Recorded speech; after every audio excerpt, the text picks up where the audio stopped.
欢迎电视机前的观众朋友走进天津卫视的大型情感节目《爱情保卫战》，来看看今天请到的几位情感导师是谁？他们是情感导师于博宏老师，欢迎；情感导师严品红老师，欢迎；情感导师雷鸣老师，欢迎；情感导师陆琪老师，欢迎。来了解一下这对嘉宾的基本情况，请看。我跟他3个月就闪婚了，我本以为我等了30多年，终于找着适合我的男人，但万万没想到，他结婚以后跟我期待的完全不一样。他特别妈宝，过日子也让我感觉态度很敷衍，没有生活的激情。我又活成了一个强势的大女人，我真的太累了。这样的生活什么时候是个头啊？有请这对夫妻，有请。潘先生34岁，来自辽宁待业；胡女士35岁，来自辽宁，技术员。有请两位，有请。欢迎两位哈。小片里面说等了30多年，认为等来了一个他，是吧？对。啊，闪婚是吧？对，3个月就闪婚了。3个月就闪婚了。我们是通过朋友介绍认识的，然后当时的我吧也是大龄剩女，家里催的也挺着急。什么叫大龄剩女啊？就是30多岁了嘛。啊。然后那会儿我看他挺好的，特别有责任心，感觉相处下来特别能聊得来，人也不错。我就是挺相中他的，我就选择跟他结婚了。如今结婚几年？结婚4年多。有娃没？有一个女宝，3周岁。小片里说这是个妈宝是吧？她就是总听我婆婆的，从来不去顾及我的感受。就是我整个怀孕孕期，从来就是没有陪过我检查过一次。我记得有一次是在医院做思维，然后排队，就刚排上午，他妈就打电话说她身体不舒服，然后就让她回去。我说那你妈身体不舒服，那你就告诉她现在陪我在这孕检。这个算妈宝吗？这怎么不算妈宝？你我妈有病了，打电话不舒服，那我不第一时间回去吗？不是，你妈不是经常不舒服，不是说经常不舒服，那打电话了，那我肯定着急啊。再说了，你那个生孩子检查，那不很正常？哪个女的不都检查吗？那你从来都没陪过我，一次都没陪过，这一次是思维检查。那你好不容易陪我了，那你知道我当时什么心情吗？我自己开着车自己去，每次都是。那这次我当然希望你能陪在我身边啊。那不是家里有事吗？那你妈又不是你一个儿子，还有你哥，他又不是说马上必须得住院那么严重。他不是没给咱哥打电话吗？那你为什么不当时告诉我在这检查呢？没有那么着急吧？啊，不吵。他老，重点不在这儿啊，重要的是说为什么孕期那么长的时间。有很多产检的机会，你都没去陪，因为我的工作啊，是挺辛苦的，就是说特别熬夜，就是半夜1点2点就走了，第2天4、5点能回来。您什么职业？我是那个搞运输的。听明白了，第一怨气是说为什么在我孕期的时候你对我照顾不好，是这意思吧？对，从来没陪过我。这个人家也说了，这个不是妈宝，这是我们俩之间的事儿，跟妈没关系。不能说妈打个电话。那怎么没有关系？平时家里有聚会，我婆婆打一个电话就回去聚会，从来不管我们有没有时间，也不考虑我愿不愿意，然后就各种聚会，过年也是提前老早就把我们叫。这个事儿你觉得你做的对吗？这事儿啊？怎么不对？你过年第1年回家过年你是怎么做的？你做到了吗？早上起来过年我们应该是做饭做菜吗？我们都在那个忙，你找不着人了。当时你不是说家里没有那个调料吗？让我去买。等吃饭的时候你也没买回来呀。你让我去买调料，那吃饭时候我回来了，我怎么没回来？那我给你打多少电话你也不回来呀？那我不是说了吗？在家里吗？我不是说在家有事儿吗？我姐回来了。你第1年在家过年应该是在我们家过年，还应该在你们家过年呢？那正常是在你们家过年，但是我们2家离得很近，那我就回家待了一会儿，又能怎么样呢？关键都吃饭了，你都还没回来。我怎么没回来？我回来了。啊，行。都够配合你们家。不是理解不了是吧？对。啊，是在你们小家聚会是吧？对，在我们小家。平时吧，我婆婆经常喜欢聚会，但是这次是过年，我不是因为说特别烦过年不融入在一起，但是当时的我确实是因为我姐回来，我特别高兴，知道，人家又很近，回去唠上两句。特殊时候的特殊心情，对，其实过了也就过了啊。还有别的吗？有坐月子。坐月子，我觉得这女人一生都不能忘的一件事啊，月子就是我觉得很伤心。就我坐月子的时候，当时就是我父母家里有状况，就是照顾不了我。然后我婆婆有病，然后我公公一个男人，他身体当时也不好，也没有人照顾我，没有办法，我让我比我小10来岁的妹妹。那咱嫂子没照顾你吗？你嫂子是来了，但是嫂子她不可能这1个月天天在这照顾我，人家还有一个宝宝，才比我的孩子大1岁，又不是每次来都给我做饭。再说她要天天在这照顾我，也不好意思呀。就是我坐月子啊，就是从来没有说半夜来帮我照顾孩子，然后平时给我做点小米粥啊，然后下班回来就是特别觉得心疼我，觉得就是需要那种老公对媳妇那种爱。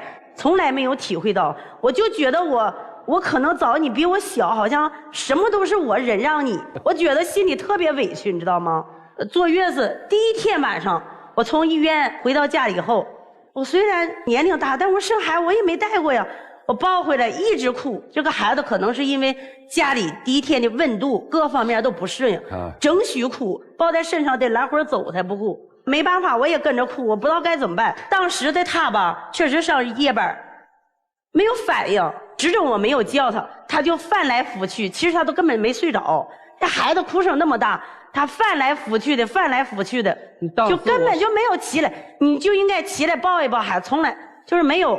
我特别伤心，你知不知道？那晚上我上班，我2点钟就走，很累。那你起来抱一抱啊，说哎呀，小雨，我当时以为你在那儿，或者是咱老妹儿在那块儿了，我就没想那么多。你没想那么多，那你不考虑孩子，你考虑我呀？你就不能因为这点事你天天对我这样式的吧？不，我想问一句啊，就月子里他抱过孩子吗？就是后期抱过1次。啊，只抱过1次就没有抱过，就是他不敢上手，他说孩子太小了不敢。月子里给你做过饭吗？也没做过，因为他加班几乎就睡觉。他到底是几点的班啊？凌晨2点到几点？因为我这个他都不是固定的，每天计划都不一样。有的天天要上是吗？天天要上，1个月多少休息1天2天。听懂了？那你不能就因为这一件事啊？你看你这年对我什么态度啊？跟你说话也不搭理我啊，除了骂。你饭也不做，地也不拖，衣服也不洗，他哪有时间啊？这娃谁在带啊？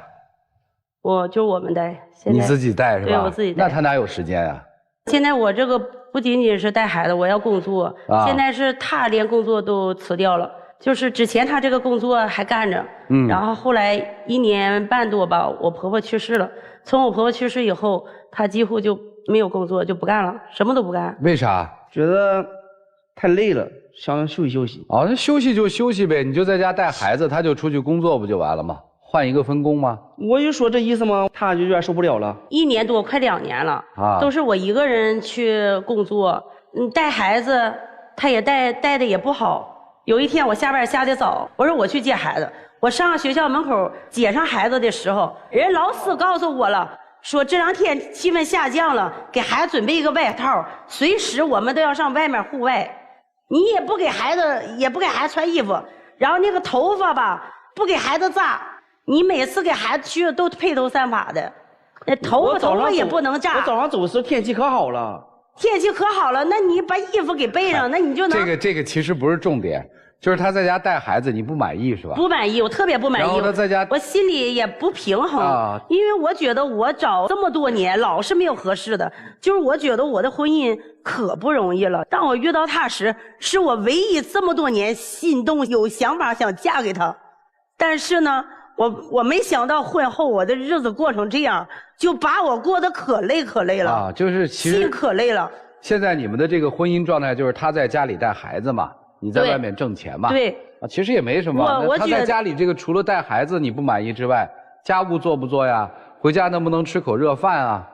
偶尔做，因为我上班这个点回来，有的时候他在那个带孩子，带孩子吧，要是能带好也行，孩子也带不好，还平时老聚会，只要叫他，他就肯定去。那在家没有事儿，那我不跟朋友出去溜溜，那我天天给他带崽子。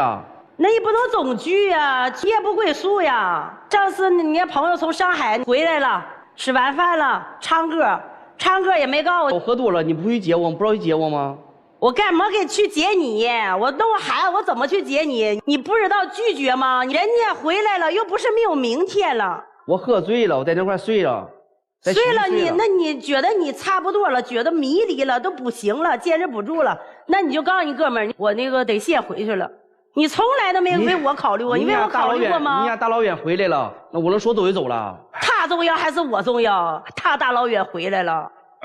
这个不是重点啊。女生上来其实就把我们带到沟里了，说这是个妈宝，结果人家母亲已经不在了，对吧？谈不上妈宝。就是这1年将近2年呗。其实说白了，现在就是生活状况最不满意的是，你觉得你老公的定位不准确嘛？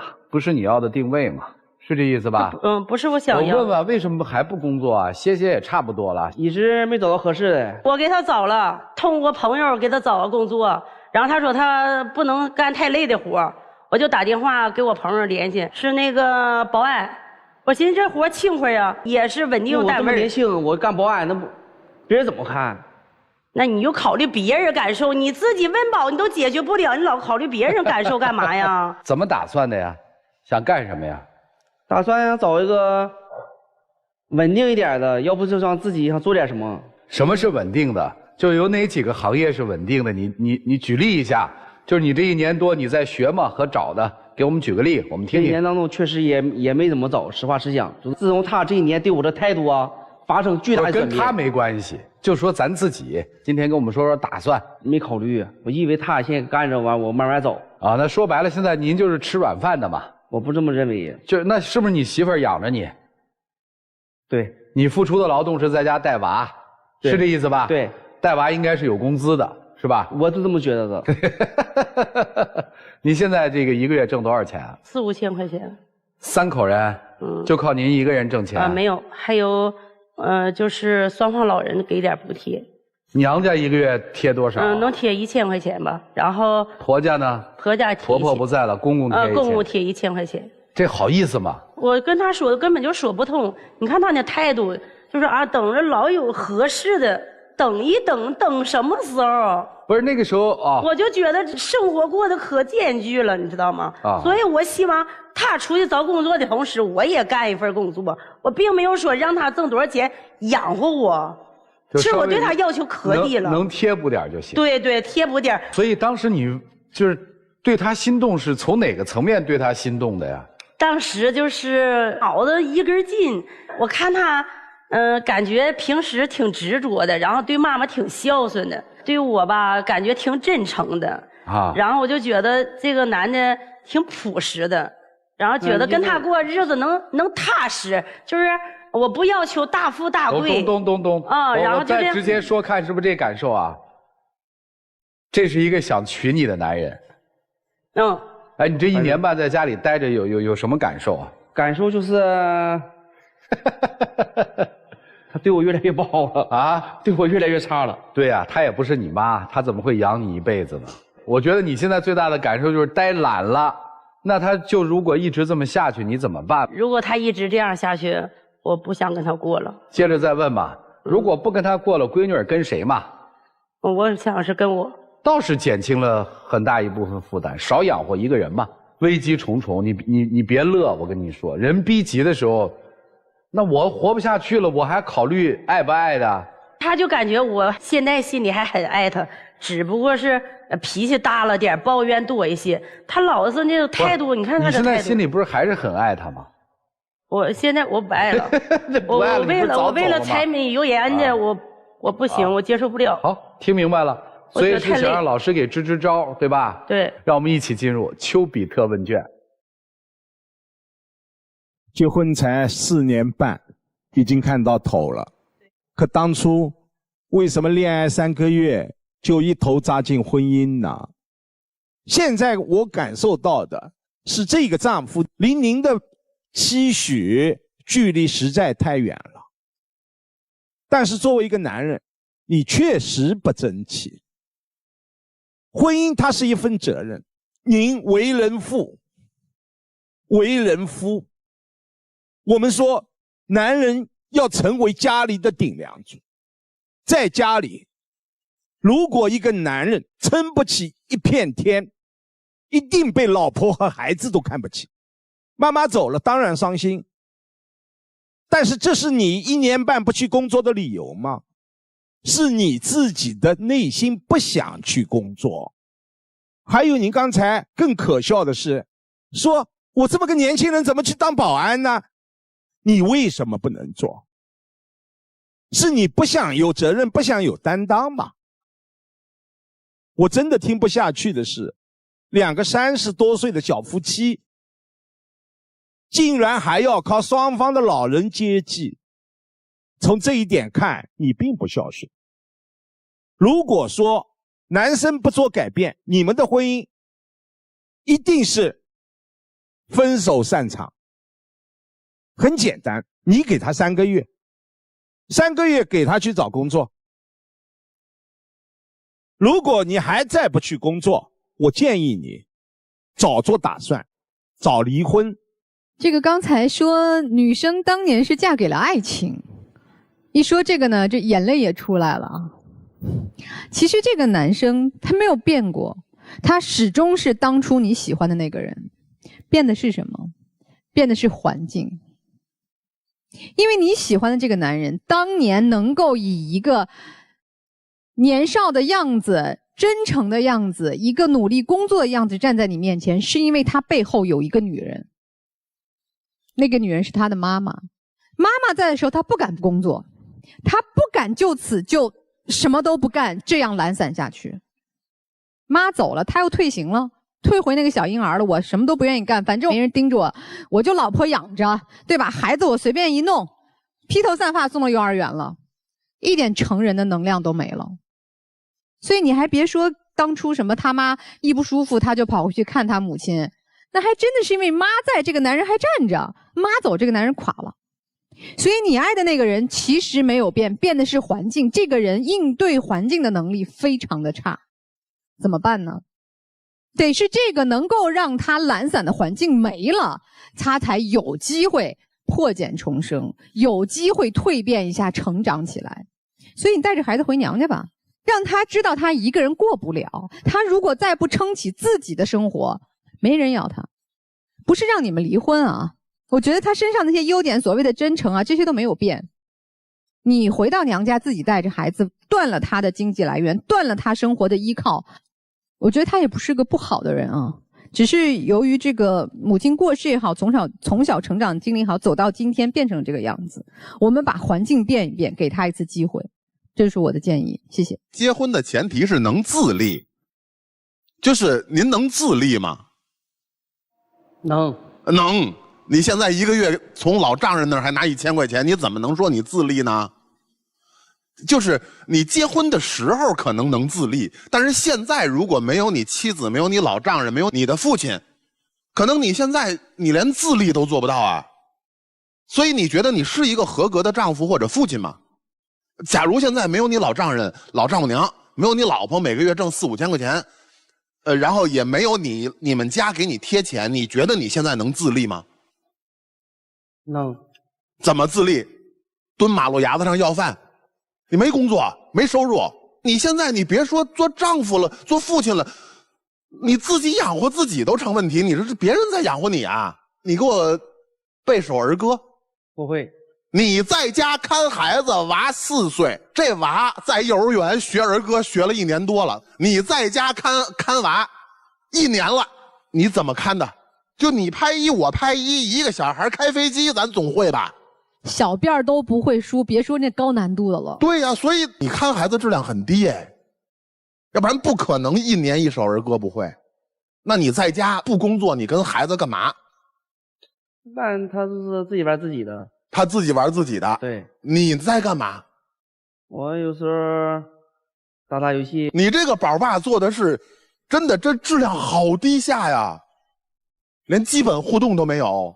是这样啊，就是他当初跟你恋爱的时候，可能真诚，可能炙热，那都是一个大男孩的状态。大男孩的状态最容易打动小姐姐，所以呢，你的真诚，你的炙热，让他动了心。哎呀，我终于找到一个我愿意嫁的。他到今天也是这样，这是一男孩的状态。你跟他妈妈的区别是什么呢？他不怕你。在最开始你在这叙述的时候，你每次有抱怨，他打断你，他直接上来呛你。你每次抱怨都是他声音比你更高，把你打断。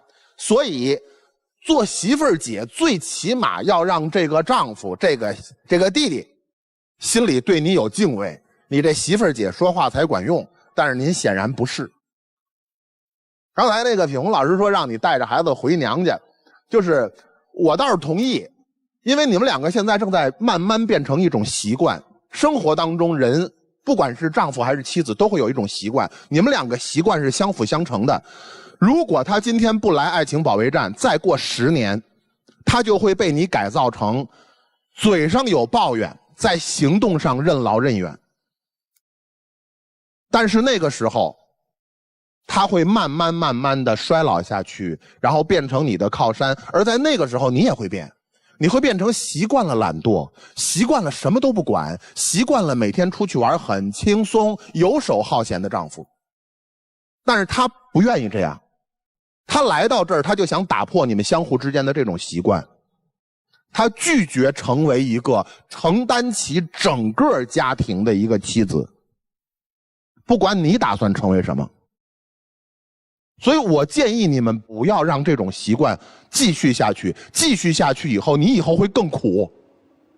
慢慢你连抱怨的力气都没有了，你就在外面打工，回来给孩子梳头，回来负责陪娃写作业，你负责完了一切。然后他过去的1年他会偶尔出去夜不归宿，再过上3、5年，他开始看着你觉得不能满足他对生活所有的期望和幻想了。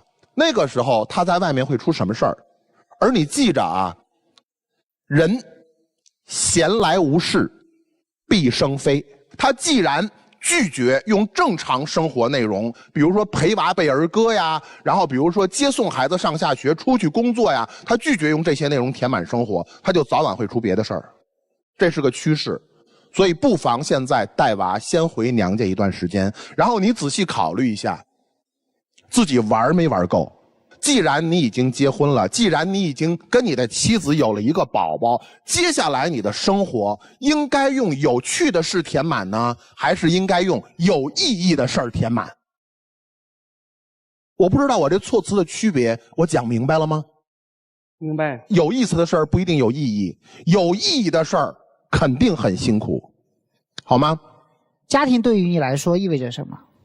意味着幸福。意味着幸福，还是意味着你需要为这个幸福去做一点什么事儿？你觉得和你形成一个家庭的是谁？是你父母，还是孩子、老婆？都有。你觉得你爸现在可怜吗？我觉得我妈不在了，我觉得她挺可怜的。那如果有一天你老婆走了，你觉得你可怜吗？可怜。我跟你讲一个道理啊，没有什么关系是永久的。父母和我们的关系不是永久的，因为父母会先走。妻子和我们的关系也不是永久的，因为有一天他不爱你了，他也可以走。孩子跟你的关系也不是永久的，因为孩子他可以承认你是他爹，也可以承认你不是他爹。而对于你来说，所有的一切的关系是看你付出多少，所有一切的关系而不是写在纸上的，不是血缘所定义的。你付出的多了，关系又存在；你没有付出，关系又不存在。我很温和的来跟你说，我是希望跟你交流一下，因为你今天站在这边，你一直在那边笑，我看得出啊，这种笑其实是一种对抗。前面老师说的话，其实你一句都没听进去。你知道为什么我们人要工作？工作是为了对抗虚无。什么是虚无？就是人活在这个世界上没有意义，这就是虚无。工作是为了让我们去对抗这个东西的。我知道你现在心里面觉得什么事都没有意义，你都不知道这一天怎么到来的，但突然之间所有的虚无就把你整个人给吞没了。你待在家里面，你甚至可能连孩子你都懒得多去看他一眼，只是按部就班的把你要做到的几个动作给做完了，然后剩下所有的生活都是浑浑噩噩的，像行尸走肉的一样去度过。你不觉得这里面有什么错？你说你喜欢什么东西，但是你为你喜欢的东西去付出什么吗？你说你家庭是要幸福，你为了你的家庭幸福，你有流下汗水吗？都没有。为什么？因为没有意义嘛。家里老人的过世是一件很伤心的事情。前2天我有一个朋友突然之间给我打电话，他跟我说陆姐，我能跟你聊一会儿吗？我说我跟我妈吵架了，我就跟他聊了一会儿。他和他妈很琐碎的事情吵架，然后聊到最后，他说我好想我爸。他爸前2年的时候刚过世，他说我爸走了之后，我妈所有的一切都变了，我的所有的一切也都变了。就我们的生活好像是被抽离了什么东西一样，一下子就全然的崩塌了。他跟我聊了很久，然后我哭到最后的时候，他跟我说那怎么办呢？我说怎么办呢？他说我明天得去北京啊。我说你去北京干什么？他说我开会啊。我说行。每个人都在伤心，但是我们每个人身上都扛着东西的。你要给这个女人一个希望，这个女人现在就是没有希望。她为什么没有希望？因为你的心里面没有希望嘛。不用跟这个女人承诺什么，明天回到老家把保安的活先干了。你干第一天活的时候，希望就从你的心里面点燃了，一颗种子就在你心里面种下了。你干第一天活的时候，希望就在你老婆眼里面开始长出来了。你干第一天活的时候，你女儿终于知道你是谁了，你在这个社会上有一个身份，有一个价值了。这就是我们和这个世界的对抗，没有任何一个关系它是永久的。我们要保住我们自己身边所有的关系，让所有的关系从我们身上获得力量，获得幸福感。就从第一天、第一步、第一件事做起，就这样。我是觉得就应该离开啊！我嫁给你是因为我爱你，我嫁给你不是因为我要拯救你。你是成年人，你母亲去世你伤心，你的心里面被抽离了一些东西，你可以找陆琪老师一样的朋友去倾诉，但是你不能放弃你作为一个人本质的东西。如果你要真爱他，带着孩子现在翻身就走，没有什么机会。改变了我们继续，反正不是离婚。就不能再这样了。我要是你今天不出来，回到家里带了孩子，我就搬回娘家去。其他的事儿，什么时候他站起来了，什么时候咱们再谈。走哦，毫不犹豫的走哦。接下来让我们一起进入192就要爱真情60秒。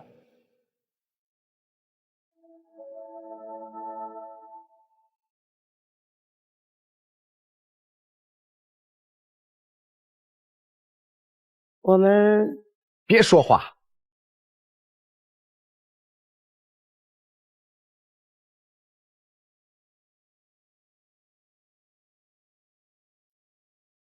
不是孩子，这位孩子他爹，你得说话。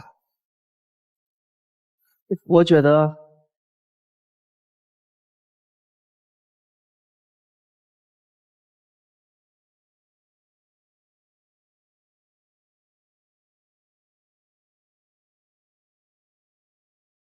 你没说话难受吗？不也就过去了吗？憋一下过去了，这个生活就美好了。是非曲直就摆那儿都摆成那样了，老师那话都说成那样了，居然憋了。我觉得，你觉得啥呀？你觉得？赶紧干活去吧！你觉得？别出来啊！带着孩子就回家啊！谢谢两位，请回。谢谢你们。来，包红兄预测一下。男人最大的悲哀就是自己错了，却不承认自己错，这就是这样的男人，肯定是男出女不出。男出女不出，千万别出来啊！一定要努力挣扎。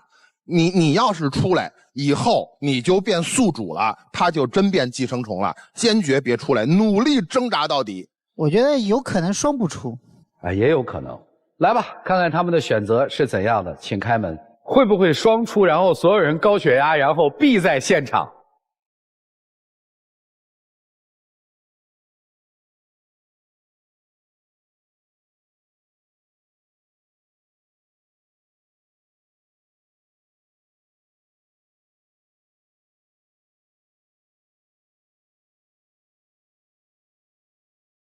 这个我问一下，你出来算不算表个态？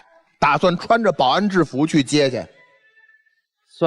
算是表态是吧？啊，行。有什么跟你媳妇儿说的吗？我想说就是，我希望我们能好好的，我努力工作，找一份工作。谢谢你，加油吧，请回。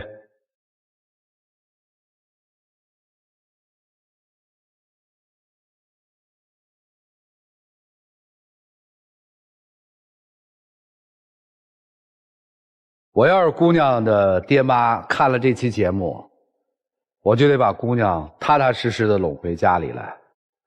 如果不给他这个男生做一些剧烈的方式的话，我觉得他改不了。来吧，我们来了解下一对嘉宾的基本情况。各位请看。他现在总是在控制我，通过各种方式来监视我。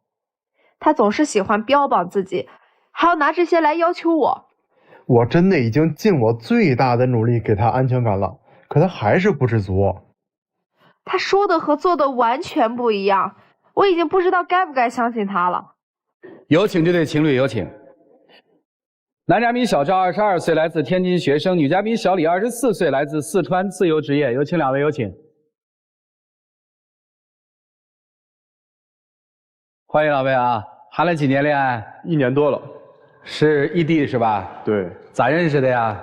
我俩认识是在他毕业返校的时候我们认识的，也可以说是一见钟情吧。很快就在一起了。在一起之后，我也知道要异地了，然后很快我想就是作为男生嘛，作为一个表率，对吧？然后给他一个定心丸，带他见了我家长。见完之后没多久就异地了嘛，就是每天在学校给他报备啊，这一系列的，就是逐渐我发现变本加厉的呢，就是越来越过分。给我手机，最后我才知道给我加了一个定位，他能24小时知道我在哪儿。那个根本就不是定位，那是手机上自带的一个查找。那你也是24小时知道我在哪儿。然后那次之后呢，就是有一次我去上课，刚到教室，他就给我一顿打电话啊，那你到教室你为啥不给我发消息啊？我就很纳闷，我想他是怎么，我还没说话呢。然后当时我就哄他嘛，我说，哎，我怕你生气嘛，对吧？然后我想先哄他开心嘛。然后这就是骗我呀，对吧？他告诉我刚起床，结果他到教室了，所以他说的和他做的完全不一样呀。那你为什么装定位呢？那我为什么要相信你啊？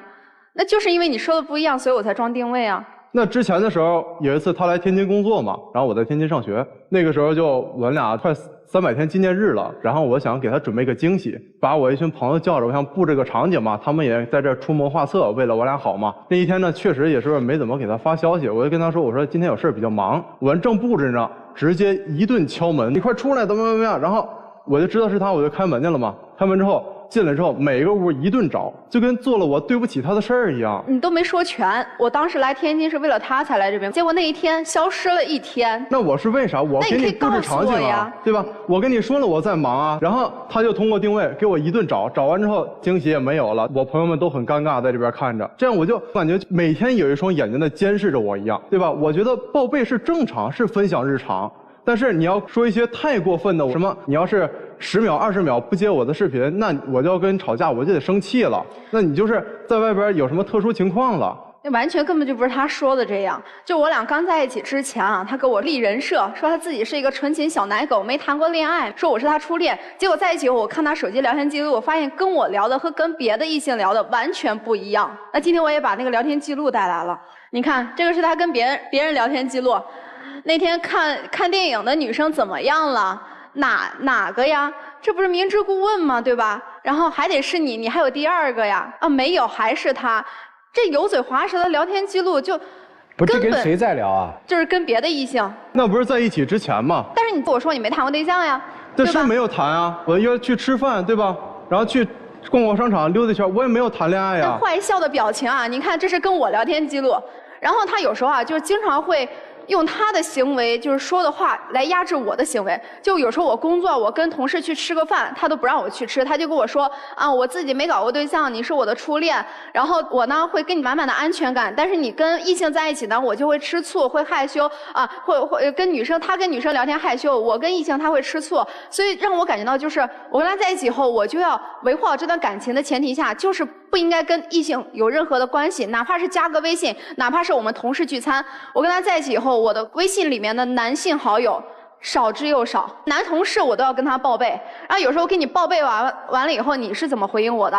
啊，你今天加可以没问题，我理解你，我理解你当时的这个感受，你们都同事没关系。结果到家以后跟我说，那我跟你在一起，我都没有加我的学妹，哎呀，我真的就是我想维护好我们的感情，我怕你会多想，这不就精神压制我吗？但是你自己却没有做到呀。我没有精神压制你啊，这些都是我跟你说的正常的，那你为什么觉得这是精神压迫呢？因为你自己没有做到你所说的呀，你没有做到。那都是之前的事情，那我们在一起之后，我是不是该报备跟你报备？对，是报备了。前2天不是天津下大雪吗？然后跟我说啊，我就跟室友去打雪仗，结果我就翻到学校的公众号视频上，你正和女生打雪仗。那到了操场之后，我不能说这边是男生，这边是女生，对吧？那我不能说这边人家来了之后，那你不能跟我们一起玩，那你多扫兴啊！你不是跟女生害羞吗？那和你说的完全立不住啊！在玩的时候，我也没有单独跟女生去打雪仗，还是跟我舍友我们一起啊，对吧？说到单独，我又想起来，前段时间我约着去看演唱会，就是相当于一个定情信物吧。就我们俩一直当时要去，但是因为票的原因没有去成。这个事情在我心里，我就觉得属于我们俩专属的纪念的记忆吧。然后我就发现他跟女生单独去看，座位都是在一起的。那一次的时候是什么？是我姐买的呀，对吧？团购一起还便宜一点。我想就是在群里面问，然后就有人回复了，就直接去了。见面之后我才知道是个女生，我也跟你说了，对吧？跟你说完之后，然后你就单独去呢？前提是我不知道啊。就反正他说的话，我就一点都不相信。就是我们就是公司，我当时入职了都已经快小半年了，然后当时我要团建，就是他跟我说。我担心你，我害怕失去你，我真的就不希望别人影响我们的感情，我真的就是两边为难。你总是就是让我感觉到，如果我去参加了，我就有点背叛你的意思。我想可能也是有时候是我想多了，但是时间长了，我发现好像并不是。怎么不是？我跟你之前说的，我说我有仪式感，对吧？你说300天我给你准备了，对吧？但是准备了一个小惊喜，但是也搅黄了呀。你太厉害了，他准备的啥小惊喜？我俩在一起1年了，给我准备的最佳女友的奖杯，然后小玩偶娃娃，那玩偶还没我巴掌大呢。要不就是你路边买什么东西送的，真的就很敷衍、很敷衍的礼物。我跟你在一起以后就没有收到过一个正式的礼物，就你跟我说谈恋爱要从一束花开始。但是你这一束花就是都是等到我跟他提了好多次，他才那我给你买束花，给你买个小蛋糕。我立的人设就是没谈过恋爱，那我怎么看你那个淘宝购物清单啊？自己的衣服少之又少，买的都是那精美的口红套盒。那是给我姐买的呀，对吧？就是我在小时候，她特别照顾我，对吧？然后我零花钱少，她就多给我一些零花钱。我就觉得现在大了之后，现在我也上学了，我手里面有一些零钱了。逢年过节，我说你喜欢什么？我说那个送你个礼物，她就直接把链接说我喜欢这个，对吧？但是你每次都什么啊？你猜吧，我喜欢什么？那我又不是你肚子里蛔虫，那我怎么能知道是什么呀？你姐姐我也不知道啊。你姐姐也是女生啊，你送一样的呀。你买一样的给我呀。送一样的多没有新意。我想我送你的礼物都是我精心挑选的，这爱也不是复制，不是粘贴呀，对吧？不是买一样的就是爱呀。那你说你没有衣服穿，那哪次是我问你了你要什么我才给你买的吗？就是很多都是小细节啊。那你每次买完之后，我有抱怨什么这个不好那个不好吗？你买了之后我就说啊很好，我很喜欢，对吧？那我还不也是穿了，对吧？就真的我就觉得这段恋爱就是让我很心累，就他总是跟我说。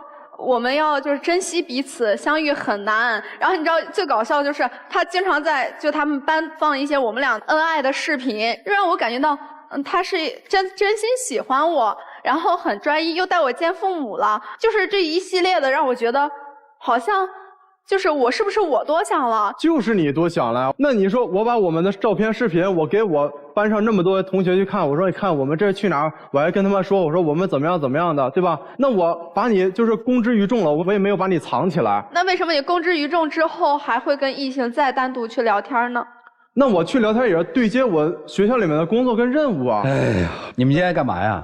就是我觉得他现在对我最基本的信任都没有，让您来劝一劝他，让他信我一点。我不想现在这样，我受不了了，真的啊，受不了就走啊。那我觉得就是我想跟他好好谈啊。女生来干嘛呀？就像我刚才所说的嘛，就是我也不清楚我们俩谈过恋爱吗？谈过。你觉得他爱你吗？很照顾我。我问你，你觉得他爱你吗？你们俩不是还异地吗？他怎么照顾你啊？那就是不爱嘛。是吧？我看今天这个编导专门来跟我说今天我们就主要就是要鉴定一下，说是一个什么清纯的男生，还是一个油滑的什么什么，是吧？这有什么好鉴定的？无需鉴定啊！你现在还爱他吗？爱就好好相爱不就完了吗？哪那么多事儿啊？我现在就问你嘛，你找出来你怎么办呢？就那房间里就有一个女孩，你怎么办？那口红就不是给她姐买的，给别的女生买的，你坐实了就是送给莎娜的，这事儿你怎么办？可能就会离开吧。那就离开就好了呀。你现在他不在你身边，是不是他不在你眼里的时候你就很慌张？这就说明恋爱有问题了呀。不需要证明他是个什么呀，不需要证明啊。就是一个男人，你连这一点东西最基本的都没有，你还谈什么恋爱啊，姑娘？确实是初恋吗？啊，之前我是没有就是这么正式的去谈过恋爱。哎，这话不对啊，是初恋吗？是啊，是啊，但是你谈过恋爱对吧？只是没有那么正式对吧？之前也不算谈，别虚伪，还没有在一起，别虚伪，就是还没有在一起。就是，所以你对初恋的标准是什么呀？我觉得就是我是一个比较看感觉的人嘛。我觉得我们两个人就是，我问你啊，那就是说，实际你也谈过很多段了，只是这个有感觉是吧？我要这么理解。也不是，也没有。所以你别绕啊，姑娘现在就烦你再绕啊，你不正面回答问题啊，是吧，姑娘？回答我，这是不是你初恋？是。确定吗？确定。那接着问吧，在跟他交往的过程当中，有没有女生追你啊？有。心动没心动啊？没有，被我拒绝了。有的时候查岗查得烦的时候，心里烦不烦？想不想跟他分手？就是烦，我觉得确实是有烦，但是我没有想过跟他去分手，因为我你姐比你大几岁？大5岁。你姐比你大5岁，你姐谈过恋爱吗？谈过。你看过你姐谈恋爱吗？你跟你姐关系那么好，送那些东西，你不知道，你是真不知道还是假不知道啊？所以人家讨厌你嘛。行吧，那我今天跟你说嘛，以前也撩拨过很多女生嘛，但是现在可能人家想在你这儿稳定嘛，你接受还是不接受嘛？如果给我全部说的实话，我接受。就实话，就是这个实话啦，接不接受？接受。在跟你谈恋爱期间，如果不是你看得紧的话，他可能心已经游移了嘛，因为他跟别的女生单独看过演唱会嘛。接不接受嘛？这事儿他错了嘛？接不接受嘛？所以俩没底线尊严的人谈什么恋爱啊？要什么自尊呢？别人要是给我这24小时的给我定位，对不起，你有多远走多远，我再爱你我也受不了这事儿。见父母的目的是啥呀？我觉得让他觉得我更加珍惜他，让他就是不是见父母为什么就更加珍惜了呢？这是什么逻辑？就是我家里面人都知道我们两个人在谈恋爱啊。啊，那咋了呢？就是我从来没有就正常的家庭关系比较好的孩子谈个恋爱，跟父母说一声，这不代表什么呀？我从来没有带过任何一个女孩回家说。你都没谈过恋爱，你怎么带嘛？所以你又说走嘴了嘛？是我主要是想把她带回家嘛，主要想把她带回家。对呀，你没带别人嘛，不代表你没谈过恋爱嘛。谎言就是这样被击穿的嘛，小子。为什么你认为带她去见父母是一个最高规格呢？不是你就这么认为的，是因为你以前谈的那些恋爱的女生，你没有带回家，你是有参照系和比照系的嘛？这不要撒谎嘛，人家要求就是你坦诚，又高又帅，不就喜欢这个吗？你喜欢，现在都喜欢，现在女生只要但凡这种就特别喜欢，像曲老师这种，你看，真是风向标，只要有个子，长得又瘦，是不是就喜欢他这样？高高帅帅的，还有啥好吗？未见得。你喜欢，别的女生也喜欢，对吧？所以竞争比较激烈，是吧？对。所以你今天把实话跟人说了，就完了，没人追究你。现在喜不喜欢他吗？喜欢他。好，从今天重新开始嘛。你现在在四川吗？现在有时候在天津工作，因为我的工作比较流动性，做主持的，然后就是哪边有活动来哪边。行吧，来，你们听听老师们的意见，让我们一起进入丘比特问卷。如果恋爱最后变成了侦探和反侦探，说明你们的这种方式是不对的。不要谈爱与不爱，只要走在一起，曾经一定有过心动，现在还没有分开，也一定有不舍。但是相处的模式能决定你们走的有多远。假如说男生送给的那个什么口红啊，比如说像山丹老师啊，打比方，刚才主任说了，你会怎么办呢？你说的是可能会分手，为什么还要加上可能2个字呢？这就说明你的问题了。如果人家都给女孩送礼物了，就一定不是可能了，是必须要分手了，对不对？对。那你此刻流眼泪想表达什么呢？太累了，结果太累了，你不愿意接受那个结果，你甚至知道也没有什么结果，但是你不愿意去面对，所以你对于分开前面就永远加上可能2字儿，甚至你觉得我如果经常能监控他，知道他干什么，在那一刻好像他还是属于我的，但是你不知道下一秒他是不是你的了。只要有1秒没看到，你心里就是慌的，看到1秒你就觉得好像还存在，上瘾呐。才1年的恋爱谈成这个样子，从结果上从状态上来说这就是错的嘛。男生呢，的确我们看起来都很帅气，但是为什么这么一个帅气的男生还要靠谎言去谈恋爱呢？有什么就是什么呗，我即使有过前任又能怎么样呢？这一任就是他了，前任翻过去了，那咱就不能谈一个光明磊落的恋爱吗？你的自卑又源于哪儿呢？就是我觉得我可能说了太多以后，就是我怕他会觉得啊你怎么这样啊，然后就你怕麻烦，怕他找你的茬，但是你这个怕你能躲得过去吗？你有没有发现，你因为怕一时的麻烦，最后惹到这儿来了更麻烦。如果一开始有什么就是什么，不掩饰，可能那一刻他不高兴，但几天他就过去了，他还是我的。谈几次恋爱怎么了呢？但是你掩盖谈恋爱，这个就有问题。说给姐姐送东西，只要是能够给别人送东西，甭管是姐姐还是妹妹，那你就一定会给女朋友送东西，这个大家都能听得明白。所以骗来骗去把自己给伤了。还是那句话，如果你们的恋爱谈成这个样子，那就不要再谈了，就说明你们有缘无分。如果今天来到这儿愿意给彼此一个机会，先从自己开始做起，以后不查了。如果需要查才是你的，那不查可能是别人的，这样的就赶紧让他走，不要去解释了，从今以后是什么就是什么，从我做起，我有什么说什么。如果我觉得我的坦诚你能接受，咱们就在一起，不行也趁早分开，好吧？两位，每一个女生都是福尔摩斯，但是如果一段恋情当中把一个女人变成了福尔摩斯，那这段恋情就没有必要继续了，你就去当你的侦探就好了，你还谈什么恋爱呀？就是一开始我并不查他，一开始我就是很相信他，但是就是他说的和他做的完全不一样，所以导致我如今变成这样的。也就是所谓他给你立的人设，你发现哎，你跟你自己描述的这个不是一个人，对，那我们转身走就好了嘛。如果当你发现他说的和他做的不一样，那就证明他有在欺骗你啊。当你发现你自己被欺骗一次的时候，你就要立刻标清自己的底线在哪里，我是不能被骗的那个人。如果你接受了他欺骗你这个行为，那么你再查他，你再找证据，你怎么着？你被伤害一次不够，你必须得刀子捅到你的心上才行，是吗？这不是找虐吗？就是我也不知道是我多想了，还是事实是这样。所以你找这个证据的过程，你觉得你累吗？所以我觉得女孩在你这个年龄，这个谈恋爱的时候，你的底线、你的原则非常的重要。就是你给我立的人设 OK， 我一开始是相信你的，没问题。但是当我发现你的行为与你的人设不符的时候，当我开始质疑的时候，那我立刻转身就走，我不在你的身上浪费时间和精力了。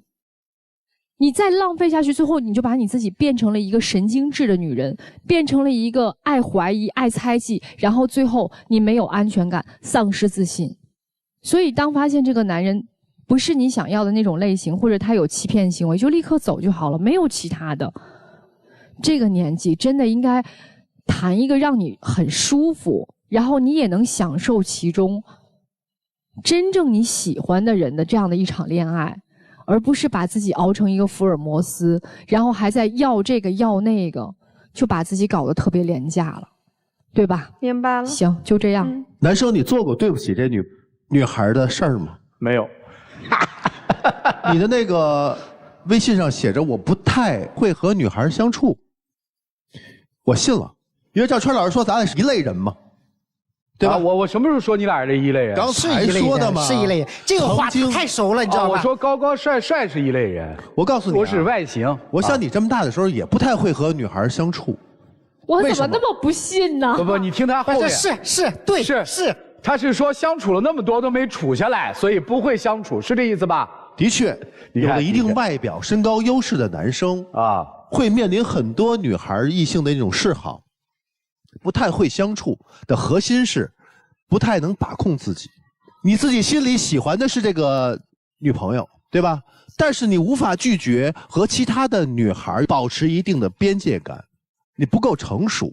因为在你这个年龄，你是充满着对很多未知的好奇的，但你心里又想拥有一个专一的、优秀的，并且值得憧憬的这么一个女生一起走下去，你很纠结，所以你要怎么办？你要用技巧去套路这个女生，你仿佛是在说以身作则啊！你说了很多点，我怎么好，我怎么好，你就得像我一样。就比如说，你就不应该啊，去团建啊！你看我为你做到了什么，对不对？比如说，你给他一定仪式感，300天的仪式感也好，还是见父母仪式感也好，你觉得这就是他想要的，或者说你觉得这就现阶段我能够拿出来的足够的诚意。可是任何技巧，在感情里面，一旦遇到对方的感受，任何技巧都不好使，不堪一击。因为你真真假假这些事情，在一个全身心为你付出的女生的心里是有感觉的，不仅要看你怎么说，更是要看你怎么去做。我相信你说那些话的时候，你是带有诚意的，但是遇到但凡一点诱惑的时候，你就把持不住自己，你很无力，你很慌张，所以把自己试图打造成一个不真实的自己。但这一切我不认为是你对这个女生没有感情，只是你对自己不够有自信，你的确和一些女生边界感不够强，但这并不认为说你对你的女朋友没有真情，只是不够成熟。所以男生这段路都得要走的，你就必须得遇到一个特别决绝的，不被你的技巧所打动的那个女生，才能教育你说，哦，对待一份真情，自己是要付出的。当有一天你自己真的去做到的时候，那会儿你遇到的是真爱。就这样。就是为了燕子把所有的花花草草全烧了嘛？不仅烧了啊，我都不带看那些长得好看的女生了。你跟他真是一类人，我跟你讲，一模一样，人家说的话都一样，我的天！说点真话就这么不能听吗？不，能听。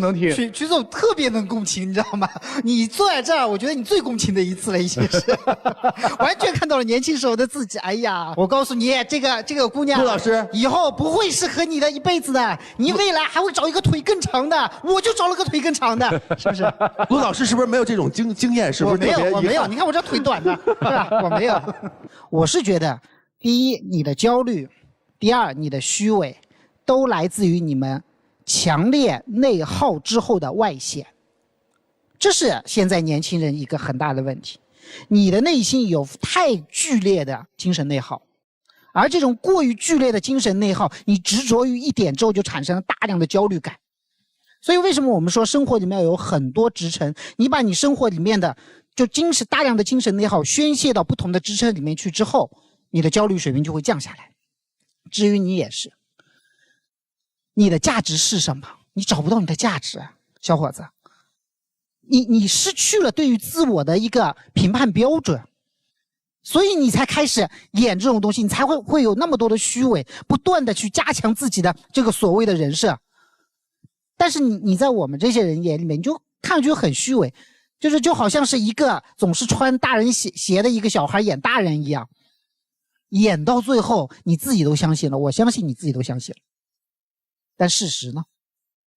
事实就在于你的内心对于自己的不足，是没有东西可以支撑你的。你到底是谁？别人为什么要喜欢你？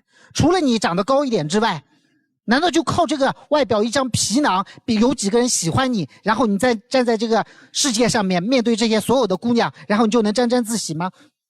你内心有很大的空虚，这种巨大的空虚感，让你不知道该怎么办才好，所以才会有这一系列动作。出去找点事儿干，去找找自己在社会上的价值，找找自己在人际关系和社会关系里面的价值，这个东西才是你未来真正需要的事情。就这样，坦诚吧，真诚吧，结局你们自己看。让我们一起进入192就要爱真情60秒。我觉得吧，就是听完各位老师讲的以后，就是确实我内心也想了好多。之前确实不应该说去跟你说那些有的没的，去立那些人设吧。确实我是想好好去跟你去谈一段恋爱，我想把你去领回家怎么样的，然后我们一起去有未来。然后这样呢，我想就是可能我说的我太完美一点，然后你就会觉得我真好，离不开我。这是我的想法。但是现在听了老师说的，确实好像也不是这样的。就像一个谎言说出来，可能要更多的谎言去给它圆过来，也是一样，就好像是一个无底洞一样。所以说，这段时间我也有一直在好好去想，就是想能够让你更加信任我，你们还是好好的。我再考虑一下。你说他是不会谈恋爱，还是太会谈了呢？谢谢两位，请回，请回去。预测一下吧。分手的机会大，不过他们分手会很困难，所以今天预测双出。我怎么觉得女生不会出来了呢？男生出，女生不出。我觉得双出没问题。就双出啊，这还得演呢，还得演，还得演。来，请开门。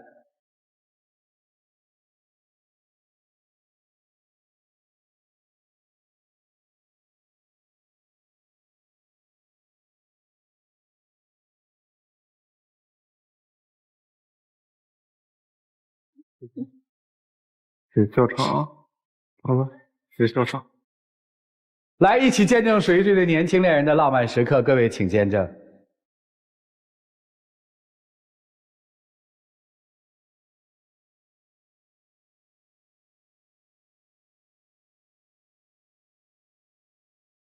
别哭了，对不起。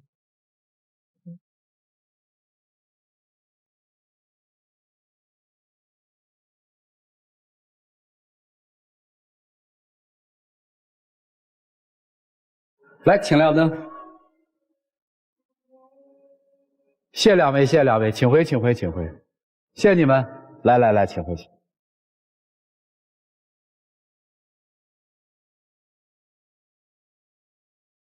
只要认真去爱啊，其实他们就会幸福。祝他们幸福吧。同时也要感谢电视机前观众朋友的收看和陪伴。我们下期节目再见，谢谢大家。